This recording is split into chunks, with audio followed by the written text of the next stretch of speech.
अस्सलाम वालेकुम दोस्तों। क्रिकेट के ऊपर आज हम तीसरा वनडे जो पाकिस्तान और जिम्बाब्वे के दरमियान हुआ और जिसमें जिम्बाब्वे ने पाकिस्तान को हरा दिया, सुपर ओवर में गया ये मैच। मैच तो बहुत इंटरेस्टिंग था।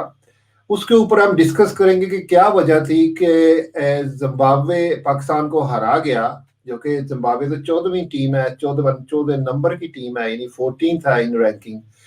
तो उसके ऊपर डिस्कस करने के लिए मैंने अपने दोस्त और x first class player Farid Bhatt को बुलाया हुआ है। तो शुक्रिया फरीद, सलाम अलैकुम। वालेकुम सलाम। शुक्रिया आपका प्रोग्राम में आने का। और मैं जो सबसे पहले डिस्कस करना चाहता हूं, जो मुझे शौक लगा, ऐसे हम सुपर ओवर में जब गए हैं, बाद में डिस्कस करते हैं बाकी मैच को। तो हम सुपर ओवर में गए हैं और मैंने कुछ शॉट्स देखी प्लेयरों की। हमारे पाकिस्तान के जो ओपन करने आए थे, उन तीन बैट्समैनों की कोई चार बॉलें उन्होंने खेली होंगी। तो उनके ऊपर मैंने कोई शॉट आपको दिखाता हूँ, वो कैसे शॉट मारे थे, ये कौन सी कोचिंग, ये कहाँ से, ये हमें मैंने तो जिंदगी में कभी ये शॉट इस तरह खेलते हुए लोगों को नहीं देखा।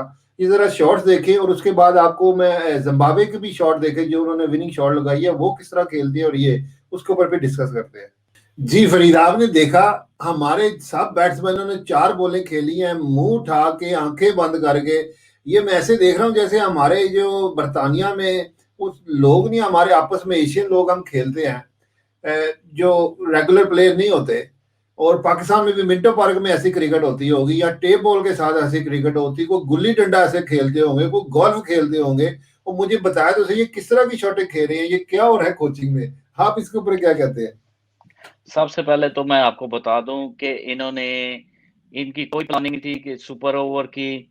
इन्होंने कभी सोचा भी नहीं था कि सुपर ओवर में हमने क्या करना है। बगैर प्लानिंग के इन्होंने सब कुछ किया है। ये कोच का काम था कि देखता कि अगर सुपर ओवर में हम पहुंचते हैं तो हमने किस बैट्समैन को यूज करना है।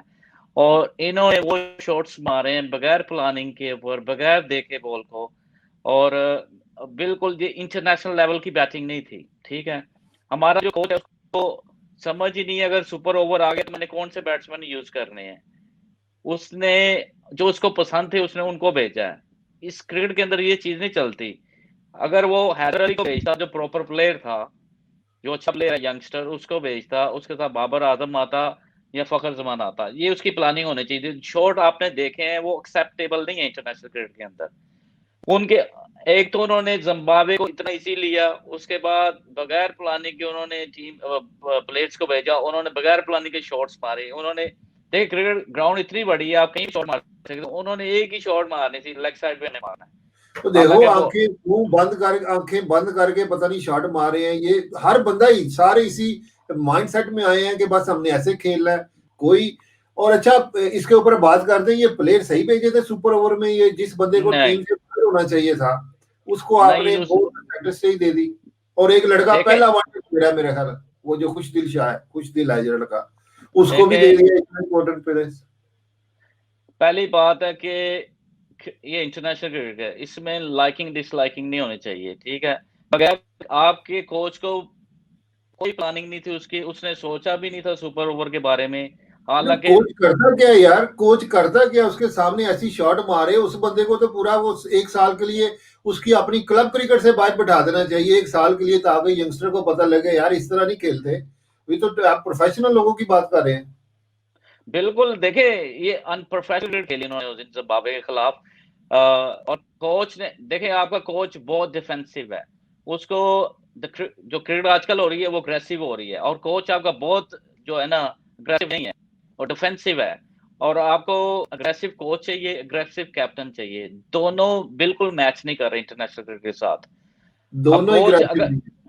दोनों अग्रेसिव, दोनों डिफेंसिव हैं, कप्तान भी और कोच भी। जब आप डिफेंसिव क्रिकेट खेल रहे हैं आप कभी भी नहीं जीत सकते। अगर आपने जीतना है आपको फेयरलेस क्रिकेट खेलनी पड़ेगी, अपने प्लेयरों को इत्मीनान देना पड़ेगा, स्पेशली यंगस्टर्स को। अगर हैदर अली को ही भेजा, वो T20 में उसका इतना अच्छा रिकॉर्ड है, उसको भेजना चाहिए था। वो यंगस्टर था, उसके अंदर पैशन है, वो आपको मैच जीत के देता। लेकिन क्योंकि लाइकिंग बाबर आजम को आना चाहिए, वही बात है ना, बाबर आजम और हैदर अली आते, नंबर 3 पे फखर सुल्तान को रख लेते। ये प्लानिंग होनी चाहिए। एक बंदा फॉर्म में 100 रन किए हुए उसने, और वो उसको आपके कोच ने यूज नहीं किया। अब ये हमें नहीं पता कि कोच ने उसको नहीं भेजा या वो खुद नहीं आया, ये हमें नहीं मालूम है, ठीक है। मुझे लगा फरीद, जैसे हर कोई छुप रहा है आजकल। जो मुझे लग रहा है कि प्लेयर्स भी सामने नहीं आना चाहते थे, तो उन्होंने ऐसे एक बंदे को भेज दिया, छोटे से को, यंगस्टर्स को, कि neither Babar Azam wants to take his responsibility, और नाइदर वो क्या नाम है, मिसबा उल हक में भी इज टेकिंग है। अच्छा, मिसबा के ऊपर एक और क्रिटिसाइज आता है, बहुत से लोग बातें करते हैं, पहले मैं समझा शायद मेरे ही जेहन में आती है ये बात। मैंने इफ्तिखार जी अहमद को पहले कम देखा हुआ था खेलते हुए, ए अब देखा थोड़ा खेलते हुए, उसका बैटिंग स्टांस देखा, उसका स्टाइल देखा मैंने, तो मुझे झलक लगी। मैं कहा ये तो कॉपी कर रहा है, मिसबा उल हक को कॉपी कर रहा है बैटिंग स्टांस में, और कॉपी को करता है। बिल्कुल और बिल्कुल। तो मैं, मेरे जेहन में था, मैंने कहा शायद लोगों को मेरे जेहन में है, कोई और लोग शायद इसको नोटिस ना किया हो। अब मुझे पता लगा हर बंदे को ये नोटिस करते हैं कि ये उसको कॉपी करता है, और मिसबा उल हक उसको उसी वजह से खिला रहा होगा। जो मुझे लगता है, डेफिनेटली यही लगता है कि मिसबा उल हक उसको इस वजह से खिला रहा है कि एक बंदा उसकी कॉपी करने की कोशिश कर रहा है। This is really really wrong. और लोग उसको कह रहे हैं बड़ा ईमानदार आदमी है, बड़ा हार्डवर्किंग आदमी है। ऐसी ईमानदारी को हमने क्या करना है? कोई जो अपनी उसकी तरह को खेल रहा है, तो उसको डिजर्व भी नहीं करता, उसको खिलाया जा रहा है। इसके ऊपर क्या कहेंगे? सबसे पहली बात, इफ्तिखार उसने एक 100 किया हुआ 2020 में, जो मिसबा के सामने, ठीक है। वो उसी 100 पे उसको इतने मैच खिला दिए इसने जो एक्सेप्टेबल इंटरनेशनल के। और एक और लड़का था आसिफ अली, उसने भी एक 100 किया था, उसको भी इसने बहुत ज्यादा मैच खिलवा दिए अपनी कप्तानी में। उसके बाद भी उसने भी कभी रन नहीं किए। ये दोनों ने एक एक 100 किया डोमेस्टिक क्रिकेट के अंदर, T20 में। उस कैटेगरी, उसी उसी 100 के अंदर इसको खिलाते जा रहे हैं, ठीक है। अब देखें उसकी international performance as a batsman कुछ भी नहीं है, ठीक है। उसको टीम में नहीं होना चाहिए, एज ए बैट्समैन मैं बात कर रहा हूँ, ठीक है। उसको टीम में नहीं होना चाहिए। आप अपने यंगस्टर को लाएं, उसको यूज करें। देखिए आपने ये सीरीज जाया कर दी, किसी यंगस्टर को आपने यूज नहीं किया प्रॉपर, ठीक है ना। अगर आखिरी मैच था तो फिर एक दो यंगस्टर खिला लेते। हार तो आप गए हैं, मिसाल है, तो फिर यंगस्टर से खिला के अगर हार जाते तो कोई प्रॉब्लम नहीं होती थी, किसी ने कुछ नहीं कहना था। लेकिन ये सुपर ओवर जो आप बात कर रहे हैं ना, इसी कप्तान और जो कोच था उसकी कोई प्लानिंग नहीं थी, उन्होंने सोचा नहीं था। हालांकि कोच बाहर बैठ ये के सोच रहे फुलानी होते को हैं। छोड़ो, this is a blunder by coach और जो मैनेजमेंट है उसका ब्लंडर है बहुत बड़ा। अगर कप्तान आपका नया है, तो पहली तो बात तो है कप्तान का भी फॉल्ट है। उसको चाहिए कि मैं जाता हूं ना, मैं सबसे अच्छा प्लेयर हूं, हम इन फॉर्म मैंने 125 रन भी किए हुए हैं, मैं जाता हूं, I take the responsibility. Lead तो फ्रंट से होती है, लीडर पीछे थोड़ी बैठे रहते हैं जो कप्तान हो आपका। तो मेरी आप नजर सही में कह तो रहे बहुत हैं। बड़ा ब्लंडर है नहीं नहीं, कि आप सही कह रहे हैं। प्रॉब्लम ये है ना कि अगर आप अग्रेसिव कैप्टन है, फेयरलेस क्रिकेट खेल रहे हैं, तो आपने आना ही आना था। कप्तान और मैं जो कोच है वो दोनों डिफेंसिव है। डिफेंसिव इंटरनेशनल में नहीं चलती आजकल के दौर में। आपको प्रॉपर अग्रेसिव कोच चाहिए ये और डिफेंसिव अग्रेसिव क्यों है? कैप्टन चाहिए। लेट्स फाइंड आउट, ये डिफेंसिव क्यों है? Do they not deserve? जो आदमी केपेबल होता है, जिसमें एबिलिटी होती है, जिसमें नॉलेज होता है, वो तो ऐसे नहीं करता ना। वो उसकी प्रॉब्लम ये है कि मिसबा की उसके सारे आइडिया खत्म हो गए हैं, ठीक है। वो मॉडर्न कोच नहीं है, उसके पास कोई आइडिया नहीं है, वही लेवल कोई का उसका कोच आइडिया तो है। है ही नहीं। आई डोंट नो क्या उसके पास कोचिंग क्वालिफिकेशन है कि नहीं है कोई। आई डोंट थिंक सो कि कोई उसके नहीं नहीं, पास कोई। उसके बाद कोचिंग क्वालिफिकेशन नहीं है, क्योंकि वो टेस्ट कैप्टन रहा है, वनडे कैप्टन रहा है, 20 कैप्टन रहा है, वो इसकी क्वालिफिकेशन। लेकिन फिर बात उधर ही है ना कि वो अग्रेसिव नहीं है, फेयरलेस नहीं हाँ है। फरीद, बात सुनो। जी अगर जैसे आप समझते हैं, आपको पता है ना कि लोग भी इत्तेफाक करेंगे, हर अच्छा प्लेयर कोई अच्छा कैप्टन नहीं होता। जी जी, बिल्कुल। सही है। सो हर जी अच्छा प्लेयर अच्छा कोच भी नहीं होगा ना। बिल्कुल। मैं देखें, आपको न्यू कोच चाहिए, अग्रेसिव कोच चाहिए, और कप्तान मैं उस देखें क्वालिफाइड, सबसे पहले तो क्वालिफिकेशन चाहिए ना, हमें स्किल पे चाहिए बंदा कि जो उस जी। काम को सही तरह से कर सकता हो, जिसका कोई रिकॉर्ड हो। बिस्वा देखें, मैं बिस्वा के साथ क्रिकेट खेला हूँ, ठीक है। वो हमारे से सीखता होता था। मैं मुझे बताओ, वो इतना डिफेंसिव, मेंटली तौर पे इतना डिफेंसिव है कि वो अच्छा कोच नहीं है, टीम के लिए अच्छा कोच नहीं है। उसके लिए आपको नया कोच चाहिए, अग्रेसिव कोच चाहिए, मॉडर्न क्रिकेट बात कर हाउ रहा हूँ, did he modern get this cricket. Job? मुझे तो ये हैरानगी हो रही है, उसको जॉब किस वजह से मिल गई है? अभी मेरा एक आइडिया है कि ही डज दैट सलूट, वो जो सलूट करता है ना, बूट को सलूट करता है, मेरी नजर में तो उसको जॉब इस वजह से मिली हुई है कि मैं हैरान हूं इसको कैसे इन्होंने इतनी बड़ी जॉब दे दी विदाउट एनी एक्सपीरियंस। कि उसकी वो अप्रोच भी उसको पता है कि ये क्या करता है। कोई ऐसा भी नहीं है, कोई विजनरी नहीं है, कोई ऐसा इनकलाबी नहीं है। अ, जब ये कोच नहीं बना था, इसका नाम आया था, मैंने इसको मैसेज भेजा था, मैंने कहा आप पहले अंडर 19 से सीख के आओ, मिसबा एक्सपीरियंस लो, उसके बाद पाकिस्तान टीम को टेक ओवर करो। सारी जो बात है, देखें कोचिंग वोचिंग की बात नहीं, सारा पैसे का चक्कर होता है, पैसे की बात। अगर वो समझदार होता तो कोचिंग स्टार्ट करता अंडर 19 से, एक्सपीरियंस लेता, उसके बाद पाकिस्तान टीम को नहीं, पर कोचिंग आप करता। उसको दे रहे हो, किसी ने उसको जॉब दी, उसके पास मौका है, उसके पास कोई पर्ची आई है मुझे लगता है, तो उसने कहा कि मैं क्यों ना फिर पूरा फायदा उठाऊं। उसका इसमें तो नहीं, मैं कसूर नहीं नहीं उसको लगाया, इसमें मैं तो वो जानना चाहता हूँ। इसमें मिसबा कसूर नहीं, बात ये होती है कि जो लोग, प्रॉब्लम ये है, पॉलिटिक्स प्रॉब्लम पाकिस्तान की पीसीबी के अंदर, जो लोग आते हैं वो अपनी टीम लेके आते हैं, जो भी आता है वो अपनी टीम लेके आता है, अपने कोचेस लेके आता है, चाहे उसमें पाकिस्तान क्रिकेट को जितना मर्जी नुकसान हो जाए। ये बहुत बड़ी प्रॉब्लम है हमारे जो बोर्ड के अंदर। तो ये अब कोई कसूर फिर हम वसीम खान के ऊपर डालें अगर वो लेके आया, या वो उसके ऊपर एहसान मानी के ऊपर डाले, ये किसके ऊपर डाले? क्योंकि ये खुद तो आसान इनकार नहीं करने वाला ना बंदा कि मुझे इतनी बड़ी पोस्ट मिली है, इतनी अच्छा पावर मिल रही है, तो वो तो इनकार नहीं करने वाला। कसूर तो किसी और देखे, का है। मैं आपकी बात से मैं अंडरस्टैंड करता हूँ, लेकिन दुनिया में एक चीज होती है, स्किल और ईमानदारी होती है। अब देखें दुनिया के दूसरे जो मुल्कों में लोग हैं, वो इस तरह कभी भी जॉबें कबूल नहीं करते जब तक उनका एक्सपीरियंस नहीं होता। जब तक आप हमारे जस्टिफाई ना कर सके, उसके साथ बिल्कुल इंसाफ ना कर सके उस नौकरी के बिल्कुल साथ। सही कह रहे हैं। अब मिसबा को भी मालूम है कि उसकी कितनी कैपेसिटी है, उसकी इतनी कैपेसिटी नहीं कि वो पाकिस्तान टीम को हैंडल करे इंटरनेशनल लेवल के ऊपर। उसको अभी सीखने की जरूरत है, या तो वो वापस जाए अंडर 19 से सीख के वापस आ जाए, और आप उस दौरान कोई नया कोच लगाएं। मेरे हिसाब से अगर आपके पास अगर पाकिस्तानी कुछ कोच लगाना था तो मोहसिन खान सबसे अच्छी चॉइस आपकी होनी चाहिए थी, वो उसका सबसे रिकॉर्ड बेहतर कोच। रिकॉर्ड अच्छा था, उन्होंने बड़ी उसका जबरदस्त ओ, दी। वो ये असल चीज होती वो जाता परफॉर्मेंस में कोई नहीं जाता मुझे लगता है पाकिस्तान में। प्रॉब्लम ये है कि मोहसिन गुड कोच था, उसने लोगों को कॉन्फिडेंस दी है। उसके बाद आपकी टीम ना कितनी ऊपर आई एकदम, इंग्लैंड से आप सारे मैच जीत गए, और जितनी देर वो रहा है वो सारे मैच जीता रहा है। वही सबसे बेहतर पाकिस्तानी कोचों में सबसे बेहतर जो है मोहसिन खान की थी। ठीक है, अब बात उधर ही आती है ना, लाइकिंग डिसलाइकिंग की। अब आसान मानी इसको ले आया है, ठीक है, वो परफॉर्म नहीं कर रहा, लेकिन बोर्ड को सोचना चाहिए ये पाकिस्तान क्रिकेट है, कोई क्लब क्रिकेट नहीं है। और अच्छा, आप मुझे जो जो मुझे श्योर, मुझे 100% नहीं पता फरीद इसका, लेकिन मुझे किसी ने बताया कि पहले कोई लेवल 3 का इन्होंने कोई कोर्स रखा हुआ था, अपना ही मुल्क में कराते थे, और वो क्राइटेरिया था किसी को भी कोच की जॉब देने के लिए। मिसबा के लिए सुना है उन्होंने लेवल 2 कर दिया है। Level 2 is very easy. तो उन्होंने मिसबा को नौकरी देने के लिए वो क्राइटेरिया कोई चेंज कर दिया, जिस तरह के पॉलिटिक्स में होता है। जी तो जी मैं तो अब इस कहने में मुझे कोई आर नहीं है कि ये पीसीबी में पॉलिटिक्स चल रही है, कि जिस जी तरह पीसीबी में भी ये क्वालिफिकेशन को आप डाउनग्रेड कर देते हो किसी बंदे को नौकरी देने के लिए। और तो अच्छा चलो, और इसके बाद और बात करते हैं।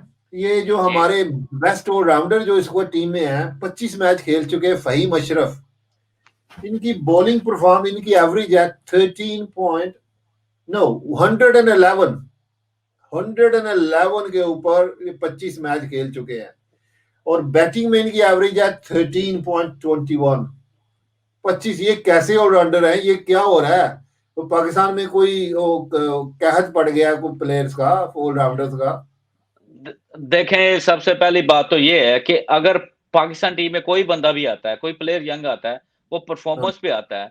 अगर आपने इसको वापस लिया है तो आप इसकी डोमेस्टिक की परफॉर्मेंस क्या है? अगर उसको वापस पाकिस्तान टीम के आने के लिए डोमेस्टिक क्रिकेट खेलनी है तो उसकी परफॉर्मेंस से उसको वापस लेके आए। अगर आप लाइकिंग डिसलाइकिंग पे ला रहे तो फिर ये तो होगा, इसी तरह की एवरेजिंग आपको मिलेंगी। वो इंटरनेशनल लेवल का ऑलराउंडर नहीं है, उसको अभी बहुत मेहनत की जरूरत है। पहले उसको डोमेस्टिक के अंदर परफॉर्म करने हैं, फिर इसके बाद पाकिस्तान टीम में आए। उसको सीधे ही आपने पाकिस्तान टीम में रखा हुआ बगैर किसी परफॉर्मेंस के ऊपर, ना इंटरनेशनल परफॉर्मेंस है ना डोमेस्टिक की परफॉर्मेंस है। हाँ, ठीक है, ये क्राइटेरिया भी बड़ा चेंज हो गया फरीद। ये क्या कोई पीएसएल में कोई मैच खेलता है एक बंदा, वो एक लड़का सुना है, वो अब्दुल्ला शफीक लड़का था, उसको एक ही मैच के बाद फौरन T20 से सिलेक्ट कर लिया जाता है। किसी को ऑस्ट्रेलिया में वनडे खेल रहा होता है, T20 खेल रहा होता है, उससे सिलेक्ट कर लिया जाता है। ये क्या क्राइटेरिया है? ये वो क्या कहता है वो, अंधा बांडे रेवड़िया, तो किसको, वो जो मुहावरा है वो वाला साहब हो रहा है कि जो आपके बिल्कुल पास जो है। बिल्कुल इसी तरह आ रहा है, बिल्कुल उसी तरह हो रहा है। T20 की परफॉर्मेंस अगर आपने सिलेक्ट करना है तो फिर तो आपकी टीम नहीं चल पहले सकती, क्योंकि करने वो क्यों है? T20 पूरी डोमेस्टिक क्रिकेट आपकी हो रही है, लोगों के रिकॉर्ड होंगे, उनमें से जो अच्छा प्लेयर है उसको सिलेक्ट कर लो। ये क्रिकेट है, ये प्रोफेशनल है, ठीक है? आपको पैसा मिलता है, आपने प्रोफेशनल मैनर्स के ऊपर टीम को चलाना होता है। अगर आप अपनी ज़ातियात को लेके आ रहे हैं बीच में लाइकिंग डिसलाइकिंग के, तो फिर आपकी टीम ज़्यादा देर नहीं चल सकती। साल चलेगी, 6 महीने चलेगी, इसके अलावा नहीं चल सकती। आपको मेंटली प्रोफेशनल होना पड़ेगा, प्रोफेशनल तरीके से टीम को हैंडल करना पड़ेगा। जो हमारे कोच और हमारा जो कप्तान वो प्रोफेशनल नहीं है, आपको मान लें। आपको कप्तान भी नया बनाना पड़ेगा, कोच भी नया लेना पड़ेगा। अच्छा, एक और लड़का, ये लड़का मूसा खान जो अभी खेला है, देखो जी, जी। एक लड़का खेलता है वहां पे, वो 5 आउट कर रहा है 26 रन के ऊपर, वही मैच खेल जी। रहा है, दूसरे भी जी, जी। लड़के बॉलिंग कर रहे हैं, और एक लड़का 8 ओवरों में 80 रन दे देता है, इतनी मार खाता है, इतना difference of standard, different ability का इतना डिफरेंस है उस मैच में नजर आ रहा है। ये सिलेक्शन जी। का क्या प्यार है यार? अ, बात फिर मैं उधर अनप्रोफेशनल वे पे टीम को सिलेक्ट कर रहे हैं, जो उनको यानी पसंद आ। अब किसी के ऊपर कोचिंग आता है, हमने कोचिंग की बात की जैसे पहले शुरू में, वो कोच कौन जी, है, हेड कौन है, वो भी एक वही बंदा है, सर जनाब साहब है। अब वो सिलेक्शन के ऊपर आते हैं, हम कहते हैं यार इसको सिलेक्ट किसने कर लिया, ऐसे कर, वो भी उसी बंदे के पास चली जाती है बात घूम फिर के। तो ये सारी जी, जी। गलतियां एक ही बंदे से हो रही है, सारी पावर अगर एक बंदे को दे दी जाएगी तो। ज़ाहिर है वही ज़िम्मेदार है। देखिए सब आपको थोड़ी-सी मिसाल देता हूँ मैच के दौरान हुआ क्या है। शाहीन अफरीदी को इसमें नंबर 8 पे भेजा है, ठीक है? हालाँकि मूसा उससे बेहतर बैट्समैन था, अगर मूसा पहले भेजा तो हो सकता है पाकिस्तान मैच जीत जाता, ठीक है? देखिए इसने ये भी बहुत बड़ी गलती की थी। आपने देखा था उसने आया, उसने 3 गेंदों पे 9 रन्स भी बनाए थे। ये भी सबसे बड़ी गलती एक जगह पे की। दूसरा लाइकिंग डिसलाइकिंग पे टीम आपकी मल रही है इस वक़्त। अब देखे ना वही सिलेक्टर है, वही कोच है, सारा कुछ वही है। मेरा कहने का मतलब जो उसका दिल करता है वो करता जा रहा है। इसका मतलब रिस्पॉन्सिबल भी वही है, हार का और जीत का भी। ठीक है ना? अब अब हम्म। अब पाकिस्तान क्रिकेट बोर्ड को सोचना चाहिए कि हमने 3 साल में अपनी टीम को बिल्ड करना है, हमें नए लड़के लेने हैं और हमें नया मैनेजर कोच चाहिए और प्लस हमें नया कप्तान भी चाहिए। देखें सबसे पहले तो आपको नया कोच चाहिए, जो अग्रेसिव हो और दूसरा आपको कप्तान भी नहीं चाहिए। आप रिजवान को कप्तान बना सकते हैं, वो अग्रेसिव कैप्टन है, क्योंकि इंटरनेशनल क्रिकेट है भी अग्रेसिव। अगर आप डिफेंसिव कैप्टन है और कोच हैं, तो आप ज़्यादा देर नहीं चल सकते। आप एक्सपोज़ हो जाएँगे, जो हमने देख लिया लास्ट मैच में। हमें 100% नया कोच चाहिए और कप्तान चाहिए, फिर ओके। आपकी टीम बेहतर हो जाएगी। प्लेयर आपके पास हैं, बुरे नहीं हैं, लेकिन उनको हैंडल गलत तरीके से अनप्रोफेशनल वे पे हैंडल किया जा रहा है। हाँ अच्छा, चलिए शुक्रिया फरीद आपका प्रोग्राम में। और मैं जी, इसको कंक्लूड इस तरह करूंगा कि मेरी नज़र में मैं जो सोचता हूँ कि जो भी ये स्ट्रक्चर बना रहे हैं, इसको इवेल्युएट करने के लिए they need another body, another कोई कमेटी बनाए या कुछ लोगों के ऊपर एक तश्कील दें, कोई फॉर्म जो इनकी परफॉर्मेंस को देखे, जो मिसबाला की बिल परफॉर्मेंस को देखे, जो वकार यूनुस की परफॉर्मेंस को देखे, जो प्लेयर्स की परफॉर्मेंस को तो चलो हर बंदा क्रिटिसाइज स्टेट में करना शुरू हो जाता है, जो सिलेक्शन के मैटर्स को देखे, है ना, वो उनके ऊपर फिर एक आई रखे कि यार इन्होंने क्या अचीव किया है या आखिरी कुछ दिनों में या कुछ जो सीरीज खेले हुए हैं, और उसके बाद फिर डिसीजन लें। क्या कहते हैं, ऊपर से अगर नीचे जाएगी तो ये अच्छी हवा जाएगी, प्लेयर्स को भी कॉन्फिडेंस आएगा। अब प्लेयर इतना बोर हैं, हम कराची के हैं, कराची से बड़ा नुकसान हो जाता है, कराची से खेलते हैं, हमें मौका नहीं मिलता, इतनी परफॉर्मेंस करते हैं, ये पंजाब की टीम बन रही है, तो ये सारी चीजें खत्म हो जाएंगी जब फेयर सिलेक्शन होनी शुरू हो जाएगी बिल्कुल सही तो कह रहे हैं। इनके ऊपर 100% कोई कोच के ऊपर भी बंदा पूछने वाला, भाई ये आपने टीम खिलाई, आपने ये किया, पूछने वाला नहीं होगा तो फिर आपके साथ ऐसे ही आएंगे। बहुत जरूरी है कोई बंदा उनके ऊपर, उनको लुक आफ्टर ये करे कि ये आप गलत कर रही हैं, सही कर रहे हैं। ये बहुत जरूरी है।